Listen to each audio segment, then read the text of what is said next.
गंग गणपतये नमो नमः। श्रीमद् वाल्मीकि रामायण सुंदरकांड 5वां सर्ग। हनुमान जी के रावण के अंतःपुर में घर घर में सीता को ढूंढना, उन्हें न देखकर दुखी होना। तत्पश्चात बुद्धिमान हनुमान जी ने देखा, जिस प्रकार गौशाला के भीतर गौवा के झुंड में मतवाला साढ़ विचरता है, उसी प्रकार पृथ्वी के ऊपर बारंबार अपनी चांदी की चंदोवा तानते हुए चंद्रदेव आकाश के मध्य भाग में तारिकाओं के बीच में विचरण कर रहे हैं।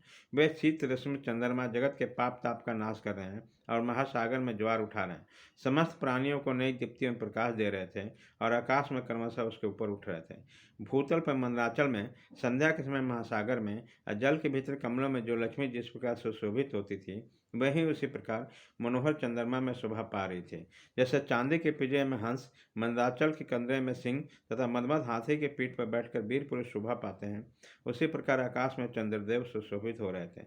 जैसे तीखे सिंह वाला बैल खड़ा हो, जैसे ऊपर उठे वाला शिखर वाला महान पर्वत श्वेत हिमालय शोभा पाता हो, उसी स्वर्ण जनित दांतों से युक्त गजराज सुशोभित होता, उसी प्रकार हिरंग के श्रृंग रूपी चिन्ह से युक्त परिपूर्ण चंद्रमा छवि पा रहा, जिसका शीतल जल और हिम रूपी पर्क से ससर्ग का दोष नष्ट है, अतः जो इनके ससर्ग से बहुत दूर है।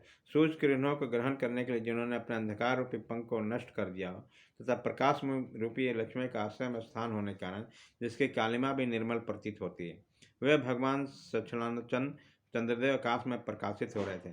जैसे गुफा के बाहर शिला तल पर बैठा हुआ मृगराज शोभा पाता है, जैसे विशाल वन में पहुंचकर गजराज सुशोभित होता है, तथा जैसे राजा पाकर राजा अधिक शोभा से संपन्न हो जाता था, उसी प्रकार निर्मल प्रकाश से युक्त चंद्रदेव सुशोभित हो रहे हैं। प्रकाशयुक्त चंद्रमा के उदय से जिसका अंधकार रूपी दोष दूर हो जाता है, जिसके राक्षसों के जीव हिंसा और मांस भक्षण रूपी दोष बढ़ गए, तथा रमणियों के रमन विषयक चित्तदोष बनने के लिए निर्मित हो गए, वह पुण्य प्रदोष काल स्वर्ग सदृश होकर सुख का प्रकाश करने लगा। बीना के सर्वत सुखद शब्द झंकृत हो रहे थे। सदाचारिणी स्त्रियां पतियों के साथ सो रही थी तथा अत्यंत उद्भट और भयंकर शील वाले निशाचर निश्चित काल में विहार कर रहे थे। बुद्धिमान बानर हनुमान ने वह बहुत से घर देखे, कितने में ऐश्वर्य मत से निशाचर निवास करते हैं, कितने में मदिरा पान से मतवाले राक्षस भरे रहते हैं, कितने ही घर रथ घोड़े आदि वाहनों और भद्रासनों से संपन्न थे, तथा कितने ही वीर लक्ष्मी से व्याप्त दिखाई देते थे। वह सभी गृह एक दूसरे से मिले हुए थे। राक्षस लोग आपस में एक दूसरे पर अधिक आक्षेप करते थे। वो अपनी मोटी मोटी भुजाओं को हिलाते हुए चलते थे, मतवालों के से बाकी बाकी बातें करते थे और मदिरा में उन्मत्त होकर परस्पर कटु वचन बोलते थे। इतना ही नहीं, वे मतवाले राक्षस अपनी छाती भी पीटते थे, वो अपनी हाथों और अंगों के प्यारी पत्नियों पर रख देते थे, सुंदर रूप वाले चित्रों का निर्माण करते थे और सुंदर धनुषों को कान तक खींचा करते थे।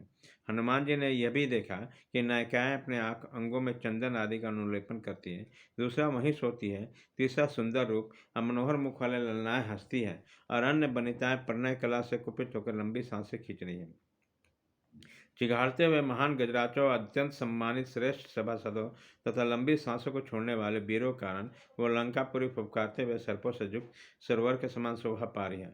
हनुमान जी उस पुरी में बहुत से उत्कृष्ट बुद्धि वाले, सुंदर बोलने वाले, सम्यक श्रद्धा रखने वाले, अनेक प्रकार के रंग रूप वाले, मनोहर नाम नादन करने वाले विश्व विख्यात राक्षस देखें। वह सुंदर रूप वाले, नाना प्रकार के गुणों से संपन्न, अपने गुणों को अनुरूप व्यवहार देखने वाले तेजस्वी थे। वह देख हनुमान जी बड़े प्रसन्न हुए। उन्होंने बहुतेरे राक्षस को सुंदर रूप में संपन्न देखा, कोई कोई उन्हें बड़े कुरूप दिखाई दिए। तदंतर उन्होंने वहाँ बड़ा सुंदर वस्त्राभूषण धारण करके योग्य सुंदर राक्षस रमणियों को देखा, जिनका भाव अत्यंत विशुद्ध था, वो बड़े प्रभावशाली था, जिनका मन प्रियता में मधुपान में आसक्त था। वे तारिकाओं की भांति कांति में तथा सुंदर स्वभाव वाले थे। हनुमान जी की दृष्टि में कुछ स्त्रियां भी आईं, जो अपने रूप सौंदर्य से प्रकाशित हो रही थी। वे वह लजीली थी और आधी रात के समय अपने प्रीतम के आलिंगन पास में इस प्रकार बंधी हुई थी, जैसे पक्षी के द्वारा आलिंगित होती है। सबके सब आनंद मग्न थी। बहुत सी स्त्रियां महलों की छतों पर बैठे थी। वो पति की सेवा में तत्पर रहने वाली, धर्मपरायणा, विवाहिता और काम भावना से भावित थे। हनुमान जी ने सबको अपने प्रीतम के अंग में सुखपूर्वक बैठा देखा। कितनी ही कमनियां स्वर्ण रेखा के समान कांतिमणि दिखाई दी।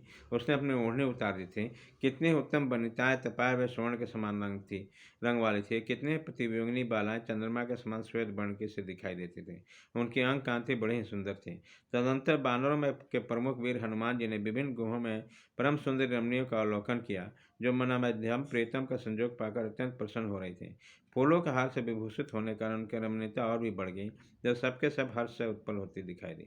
उन्होंने संदर्मा के समान प्रकाशमान मुखों की पंक्तियां, सुंदर पलकों वाले तिरखे नेत्रों की पंक्तियां और चमचमाती हुई विद्युत लेखाओं के समान आभूषणों की भी मनोहर पंक्तियां देखी। किंतु जो परमात्मा के मानसिक संकल्प से धर्म मार्ग पर स्थित रहने वाले राजकुल में प्रकट हुई, जिनका प्रादुर्भाव परम ऐश्वर्य की प्राप्ति कराने वाला था, जो परम सुंदर रूप में उत्पन्न हुई प्रफुल्ल लता के समान शोभा पाते थे, उस कुशांगी सीता को उन्होंने वहां कहीं नहीं देखा। जो सदा सनातन के मार्ग पर रहने वाले, श्री राम पर दृष्टि रखने वाली, श्री राम विषय काम या प्रेसी से परिपूर्ण, अपने पति के तेजस्वी मन में बसी हुई तथा दूसरे सभी स्त्रियों से सदा ही श्रेष्ठ, उन्हें विरह जनित ताप सदा पीड़ा देता था। उसके नेत्रों से निरंतर आंसुओं के झड़ी लगी रहती थी और कंठ उन आंसुओं से गदगद आता था। पहले संजोग काल में जिनका कंठ श्रेष्ठ और बहुमूल्य पदक से विभूषित आता था, उनके पलके बहुत ही सुंदर थे। कंठ स्वर अत्यंत मधुर था तथा जो वन में नृत्य करने वाली मयूरी के समान मनोहर लगते थे, जो मेघ से आदि से आच्छादित होने कारण अव्यक्त रेखा वाले चंद्रलेखा के समान दिखाई देते थे। धूलि धूसर स्वर्ण रेखा से प्रतीत होती थी। बाण के घात से उत्पन्न हुई रेखा चिन्ह से जान पड़ते थे तथा वायु के द्वारा उड़ाई गई बादलों की रेखा से दृष्टिगोचर होते थे। वक्ताओं में श्रेष्ठ नरेश्वर श्री रामचंद्र जी की पत्नी सीता जी को बहुत देर तक ढूंढने पर भी जब हनुमान जी न देख सके, तब वो तत्क्षण अत्यंत दुखी होकर शिथिल हो गए। इस प्रकार श्री वाल्मीकि निर्मित आसमन आदि काम के सुंदर कांड में पांचवा सर्ग पूरा हुआ।